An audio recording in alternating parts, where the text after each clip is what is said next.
So ಇದು ಎಲ್ಲವೂ ಕೂಡ ಫೈನಲ್ ಆಗಿದೆ ಅಂತ ಹೇಳ್ತಾ ಇರುವಂತ ಮಾತು. ಇದರ ಮಧ್ಯದಲ್ಲಿ ಸಚಿವರು ಯಾರ್ಯಾರು ಕಣಕ್ಕಿಳಿತಾರೆ ಅನ್ನುವಂತ ಚರ್ಚೆ ನಡೀತಾ ಇದೆ. ಸಚಿವರ ಸ್ಪರ್ಧೆ ಖಚಿತ ಅಂತಿದ್ದಾರೆ. ಅದರಲ್ಲಿ ಇಬ್ಬರು, ಚಾಮರಾಜನಗರ ಹಾಗೂ ಕೋಲಾರದಿಂದ ಸಚಿವರ ಸ್ಪರ್ಧೆ.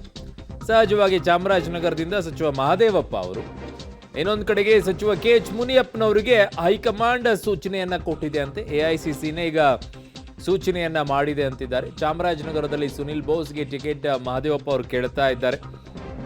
ಆದರೆ ಸಚಿವ ಮಹದೇವಪ್ಪ ಅವರೇ ಸ್ಪರ್ಧಿಸಬೇಕು ಅಂತ ಹೈಕಮಾಂಡ್ ಸೂಚನೆಯನ್ನು ಕೊಡ್ತಾ ಇದೆ. ಹಾಗೆ ನೋಡಿದರೆ ಮಹದೇವಪ್ಪ ಅವರಿಗೆ ಇಂಟ್ರೆಸ್ಟ್ ಇಲ್ಲ ಅಂತಿದ್ದಾರೆ. ಅವರಿಗೆ ಒತ್ತಾಯಪೂರ್ವಕವಾಗಿ ನೀವೇ ನಿಲ್ಲಬೇಕು ಅಂತೆಲ್ಲ ಹೇಳ್ತಾ ಇದ್ದಾರೆ. ಬಟ್ ಫೈನಲಿ ಒಪ್ತಾರಾ ಇಲ್ವಾ ನೋಡಬೇಕಿದೆ. ಕೋಲಾರದಲ್ಲಿ ಸ್ಪರ್ಧೆ ವಿಚಾರದಲ್ಲಿ KH ಮುನಿಯಪ್ಪನವರು ಈಗ ಸದ್ಯಕ್ಕೆ ಗೊಂದಲದಲ್ಲಿದ್ದಾರೆ.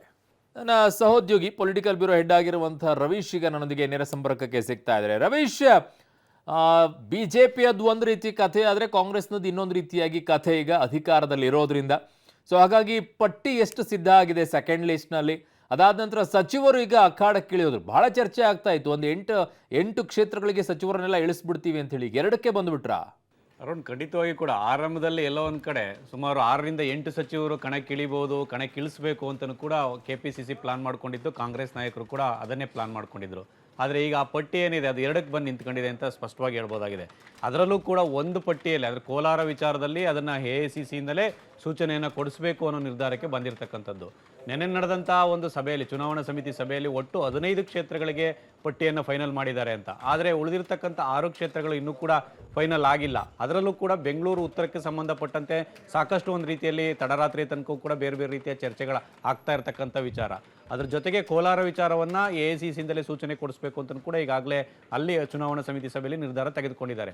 ಒಟ್ಟಾರೆಯಾಗಿ ಆ ಒಂದು ಬೆಳಗಾವಿ ವಿಚಾರದಲ್ಲೂ ಕೂಡ ಅಂದರೆ ಸತೀಶ್ ಜಾರಕಿಹೊಳಿ ಅವರು ಕಣಕ್ಕೆ ಇಳಿಬೇಕು ಅಂತ ಹೇಳದಂಥ ಸಂದರ್ಭದಲ್ಲಿ ನಾನು ಇಳಿಯಲ್ಲ ಅಂದರು. ಆ ನಂತರ ಮಗಳನ್ನ ಇಳಿಸಬೇಕು ಅಂತ ಹೇಳ್ತಾ ಇದ್ರು.